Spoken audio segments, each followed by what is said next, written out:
जीचिल्स global समाचार में आप सभी का स्वागत है। बांग्लादेश में अब अमेरिका का शासन कैसे शुरू हो गया है। शेख हसीना के नए खौफनाक खुलासे के बाद मोदी सरकार में हड़कंप मच गया है। अब पूरी तरह साफ हो गया है कि बांग्लादेश को जलाने वाला विदेशी कौन था। देश छोड़ने के बाद हसीना ने सेंट मार्टिन द्वीप को लेकर अब तक का सबसे बड़ा खुलासा किया है। उन्होंने हिंसा करने वाले छात्र और चीन को लेकर भी कई चौंकाने वाले खुलासे किए। सब कुछ जानेंगे बेहद विस्तार से, लेकिन आगे बढ़ने से पहले आप सभी के लाइक और कमेंट के लिए दिल से शुक्रिया।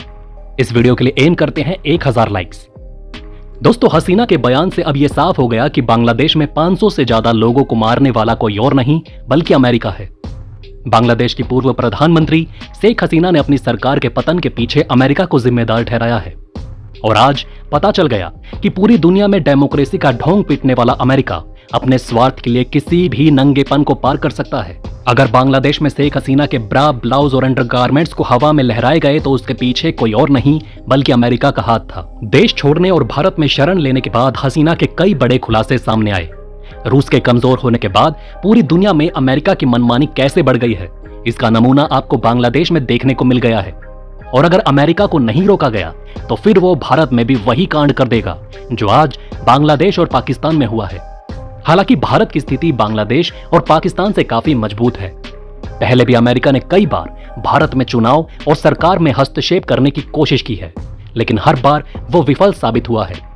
लेकिन आज हसीना ने जो खुलासा किया उसे पूरी दुनिया को ध्यान से सुनना चाहिए। हसीना का आरोप है कि उन्होंने अमेरिका को सेंट मार्टिन द्वीप नहीं सौंपा, जिसके कारण उन्हें सत्ता से बेदखल होना पड़ा। इस बात को स्वीकार करने के लिए हिम्मत चाहिए और हसीना की हिम्मत की दाद देनी होगी कि उन्होंने अपने देश के लिए अमेरिका के सामने झुकने से मना कर दिया और हंसते हंसते अपनी सत्ता को त्याग दिया है। आपको बता दें कि बांग्लादेश का सेंट मार्टिन द्वीप बंगाल की खाड़ी में स्थित है और अमेरिका इसे अपने प्रभुत्व में लेना चाहता था।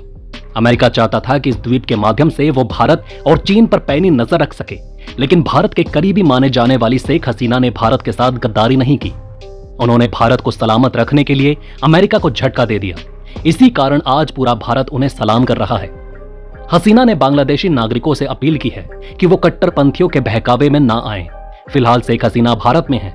भारत ने उन्हें शरण देकर अमेरिका को भी चेतावनी दी है। हालांकि अमेरिका चाहता था कि भारत उन्हें शरण ना दे, लेकिन मोदी और जयशंकर ने कई बार ऐसा दिखाया है कि हमारी विदेश नीति में किसी तीसरे देश की घुसपैठ बर्दाश्त नहीं होगी।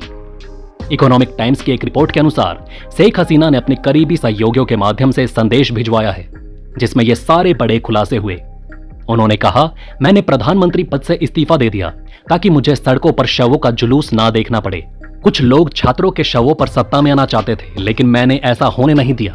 अगर मैंने सेंट मार्टिन द्वीप की संप्रभुता अमेरिका को सौंप दी होती तो मैं सत्ता में बनी रह सकती थी, लेकिन मैंने ऐसा नहीं किया। मैं अपने देश के लोगों से विनती करती हूं कि वो कट्टरपंथियों के बहकावे में ना आएं।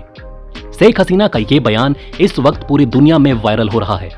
उम्मीद की जा रही है कि सब कुछ नॉर्मल होने के बाद बांग्लादेश के चुनाव में शेख हसीना की एक बार फिर से एंट्री होगी और वो चुनाव जीतकर अमेरिका को तगड़ा सबक सिखाएंगी। हो सकता है कि बांग्लादेश को बचाने के लिए चीन, हसीना और भारत एक साथ मिलकर अमेरिका का मुकाबला करेंगे। इसके अलावा भी हसीना ने कई बड़े और चौंकाने वाले खुलासे किए हैं। लेकिन वीडियो में आगे बढ़ने से पहले एक breaking announcement.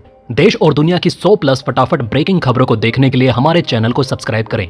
Bell notification on करना ना भूलें ताकि हमारी सुपरफास्ट मॉर्निंग समाचार और इवनिंग बुलेटिन आप तक बिना किसी देरी के पहुंचे। याद रखिए, आप तक सबसे तेज 100 खबरें सिर्फ जीचिल्स पर। आइए दोस्तों, अब जान लेते हैं कि हसीना के सबसे हैरान करने वाले खुलासे कौन से थे। हसीना ने यह भी कहा कि अगर वो बांग्लादेश में रही तो और भी जाने जाती और ज्यादा नुकसान होता, इसलिए उन्होंने देश छोड़ने का कठिन निर्णय लिया। उन्होंने कहा, आप लोगों ने मुझे नेता चुना, आप मेरी ताकत थे, लेकिन अब मेरी पार्टी आवामी लीग के कई नेता मारे जा रहे हैं, कार्यकर्ताओं को परेशान किया जा रहा है, उनके घरों में तोड़फोड़ हो रही है। अल्लाह की रहमत से मैं जल्द ही वापस लौटूंगी। यानी कि उन्होंने साफ ऐलान कर दिया है कि वो बांग्लादेश वापस आ रही हैं और पूरे गाजे बाजे के साथ उनकी सरकार बनेगी। उन्होंने आगे कहा कि आवामी लीग हमेशा चुनौतियों का सामना करके खड़ी हुई है और मैं बांग्लादेश के भविष्य के लिए प्रार्थना करती रहूंगी।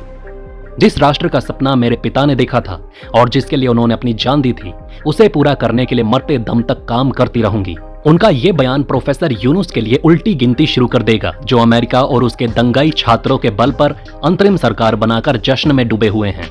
जल्द ही बांग्लादेश में हसीना के समर्थन में भारत और चीन का ऑपरेशन शुरू होगा। शेख हसीना ने छात्रों के विरोध प्रदर्शनों का भी जिक्र किया जो सरकारी नौकरियों में आरक्षण को लेकर हुए थे। उन्होंने कहा, मैं बांग्लादेश के छात्रों से कहना चाहूंगी कि मैंने आपको कभी रजाकार नहीं कहा। बांग्लादेश में रजाकार शब्द का इस्तेमाल उन लोगों के लिए किया जाता है जिन्होंने 1971 के बांग्लादेश मुक्ति संग्राम लिबरेशन वॉर के दौरान पाकिस्तान का समर्थन किया था और बांग्लादेश की स्वतंत्रता के खिलाफ थे। ये लोग पाकिस्तानी सेना के साथ मिलकर बांग्लादेशी स्वतंत्रता सेनानियों और आम नागरिकों के खिलाफ हिंसा में शामिल थे। रजाकार शब्द का बांग्लादेश में बहुत नकारात्मक अर्थ है और इसे गद्दार और देशद्रोही के रूप में देखा जाता है। बांग्लादेश में रजाकार एक तरह का गाली है। छात्रों को यह कहकर भड़काया गया कि हसीना ने उन्हें रजाकार कहा है, जबकि हसीना ने कहा कि मेरे शब्दों को तोड़ मरोड़ कर पेश किया गया।